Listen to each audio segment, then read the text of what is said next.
اور یہ آج کل بڑی باتیں کرتا ہے. میں نے اس کو 2-4 مرتبہ پھکی دی ہے, ہوں چیکدا پھردا ہے. میں کہ جدو یہ تھوڑا جہا اثر گھٹ ہون دیا تو میں پھر دیاں گا. جداں دا منہ اوਦਾਂ دی چنڈ. یہ بڑے کتاباں رکھ کے علماء نے جواب پر انہوں سمجھ کوئی نہیں آئی.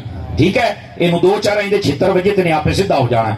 اور پھر یہاں پر حضرت مفتی صاحب نے جو اعلیٰ حضرت تاجدار گورڑا پیر سیدنا میر علی شاہ صاحب رحمۃ اللہ تعالی علیہ آپ کے حوالے سے باتیں ارشاد فرمائی, اگر انہیں دیکھا جائے اور یہ 1400 سال سے ہسٹری حضرت صدیق اکبر سے لے کر ممتاز قادری تک. آواز کمزوروں والی ہو, تحریک والے ہو, تسی تو بولو نا کی ہو گیا تھا اجے تو 11ویں تو 12ویں والے پاسے ٹائم جانا پیا ہے. آپ 11ویں بھی کھانے ہیں تو 12ویں بھی کھانے ہیں. چوٹ کوئی نہ پوے, میں تھوڑی جان بڑی جلدی چھڑ دینی ہے. تھوڑی سوچ تو پہلے, کیونکہ مجھے معلوم ہوا ہے کہ اور بھی مہمان ہیں جنہوں نے خطابات کرنے ہیں یہاں پر, تو میں انشاءاللہ بڑی اختصار کے ساتھ بات کروں گا. لیکن آپ دھیان فرمائیں, جاگنا ہے جے تسی. اگر آپ ان باتوں کو اپنے ذہن میں رکھیں تو مرزے واسطے آج ایک کوئی پھکا میری طرف وہ پھکا. تو میں جب سے بات آپ محسوس ہوں گے تو مجھے چس آئے گی نا کہ یار میں پھکا جڑا تیار کیتا ٹھیک ہے. اور وہ کیا ہے, میں کیا ہے مرزیا سن لا, اے تو چھے ہی کوئی نہیں جڑا تو سارے نو کہنا ابھی شے کوئی نہیں, ابھی شے کوئی نہیں, ابھی شے کوئی نہیں, ابھی شے کوئی نہیں. میں کیا انہیں میں تینوں کہندا پیا, کہندا جی او کیوں. اب میں کیا کھچ دی کھچ تو پہ گیا ساڈے بابیاں نو. ساڈے بابیاں نے وڈا مرزا جڑا تیرا پیو ہے اونوں نہیں چلن دتا, تو تے شے ہی کوئی نہیں. سمجھ آ رہی ہے, کوئی نہیں آ رہی. ساڈے بابیاں نے تے وڈا مرزا نہیں چلن دتا. کانا دجال جڑا تیرا ابا ہے ویسے شکل بھی ڈال دیجیے وہ نال. ہاں آپ تصاویر اٹھا کے دیکھ لیں, وہ پریٹھی والا منڈا نہ نظر آتا, گل تو کچھ نہ ہوئی. اتنا کمینہ بندہ انسان کا بچہ ہو ہی نہیں سکتا. یہ بات بھی ذہن نشین فرما لیں آپ حضرات. تو جزاک اللہ. کہنے کا مقصد یہ ہے کہ یہ جو بک ہے, اس بک کے پیچھے چل کے آپ اپنے عقیدے کو بالکل ڈاماڈول نہ ہونے دے. آپ اپنے عقیدے کی لائن وہ بنا لیں جو امام احمد رضا کی ہے. امام اہل سنت تمہیں 1400 سال ملی ہوئی سلسلۃ الذہب کڑی سے ملا کے حضور کی چوکھٹ تک پہنچا دیں گے. تو عقیدہ بیسک بنیاد کو کہتے ہیں, مضبوطی کو کہتے ہیں.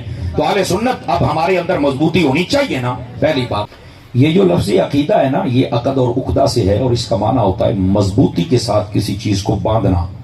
جلے آپ کسی نو باندھے نا, پنجابی کہنے وہ چنگی طرح گانڈ ماری بن کے پکی. یہ مضبوط کرنا, پکا کرنا, گانٹھ لگانا. ٹھیک ہے, یہ اس لفظ کا بنیادی مطلب و مقصد ہے. فقہا کو پڑھ کر دیکھیں, جب وہ نکاح اور شادی والے معاملات کو بیان کرتے ہیں تو میاں بیوی کا جب نکاح ہوتا ہے تو فقہا کہتے ہیں ان کا عقد ہو گیا ہے, یعنی ایک دوے دے نال گنڈ بج گئی ہے. سمجھ آ رہی ہے, کوئی نہیں آ رہی آپ حضرات کو. تو یہ جو لفظی عقد ہے نا, یہ اس لیے ہوتا ہے کسی کا پکا سودا ہو جائے, ٹھیک ہے, تو اس کے لیے بھی یہی لفظ استعمال کیا جاتا ہے. تو بنیادی طور پر اس کا معنی ہوتا ہے مضبوط کرنا, پکا کرنا. کسے, یہ عقیدے کے اندر ایک لفظ اور آپ سمجھ لیں, مائنڈ سیٹ.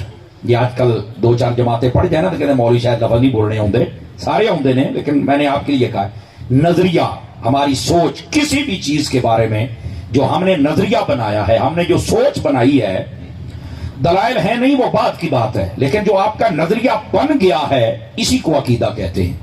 اور عقیدہ اگر کوئی بھی نظریہ اور کوئی بھی سوچ آپ کی قرآن اور حدیث کے مطابق ہو تو اس کو عقیدہ حقہ کہا جاتا ہے.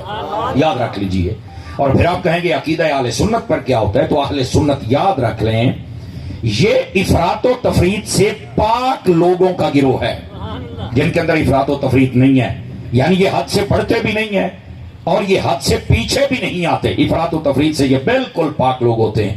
کوئی بھی معاملہ ہو تو اس واسطے یہ اہل سنت کا لفظ استعمال کیا جاتا ہے تاکہ نہ روافض کی طرف ذہن جائے, نہ خوارج کی طرف جائے, نہ ہی اور جتنے بھی بد عقیدگیوں سے مالا مال یہ لوگ ہیں, یہ مالا مال کے لفظ سے بھی آپ نے لطف لینا ہے. سمجھ آ رہی نا, ان کی طرف ذہن نہ جائے بلکہ جائے تو حضور کے سچے غلاموں کی طرف جائے. ان کو اہل سنت کہا جاتا ہے. اب اگر آپ یہ سمجھ چکے لفظ عقیدہ یہ مضبوط نظریوں کو کہتے ہیں کہ جس سے بندہ ہٹ نہ سکے, ٹھیک ہے. اور جو بندہ ہر 6 ماہ کے بعد اپنا نظریہ بدلے, یا پھر ایسے بھی ہوتا ہے, میں علماء کی توجہ چاہوں گا اور آپ حضرات جان کی امان پاؤں تو آپ بھی سچی باتیں سن لیا کریں. اور وہ یہ ہے, ہمارا محرم شریف آئے نا تو کئی ہمارے نوجوانوں کا پتہ نہیں چلتا بھی یہ ساڈی پارٹی دے نے یا کسی اور دے نے. ربیع الاول آ جائے تو ساڈے نال ہی جھنڈے ٹوک کے ترے پھردے ہوندے نے. تو میں نے کہا کیا تم سدا بہار سنی نہیں بن سکتے ہو؟ آواز کمزوروں والی آپ حضرات کی. مفتی صاحب باری بھی تسی سبحان اللہ کوئی نہیں آکھی, انہاں دی سبحان اللہ بھی میرے واری آکھنی جے. میرا ایک اپنا انداز ہے, میرا سبق سنانے کا یہ سادہ انداز ہے. گرامی قدر حضرات, تو یہ جو ہر 6 ماہ کے بعد, اور پھر آج کل وہ یہ علم کا لٹ ہے, اس کی باتیں سنتے ہو ایدا ہو گیا ایدا ہو گیا, تو تسی تے عقیدے تے پھر ہے ہی نہیں. عقیدے کا بنیادی معنی, مقصد اور مطلوب و مقصود وہ ہے ہی یہ کہ تم کسی نظریے پر ثابت قدم رہو, ایسے کہ شیطان بھی لاکھ زور لگائے تو تم ہلو نہ. جیسے ابھی حضرت مفتی صاحب آپ کے سامنے دلائل اور نظائر پیش کر رہے تھے, اللہ کرے ہمیں پتہ چل جائے کہ ہم نے پکا کیسے ہونا ہے. جس دن پکے ہو جائیں گے اس دن مسئلہ حل ہو جائے گا. تو یہ بنیادی طور پر جو عقیدہ ہوتا ہے وہ مضبوطی کے لیے ہوتا ہے کہ ہم اس نظریے پر مضبوط ہیں. کوئی جتنی مرضی 2 گھنٹے کی تقریریں کرے, اسی تیریاں تقریروں کی کریے, اسی مائی نو دل دے بیٹھے. سمجھ آئیے کوئی نہیں آئی آپ حضرات کو؟ تو پھر یہ مرزے کی بات ہم کیوں سنیں؟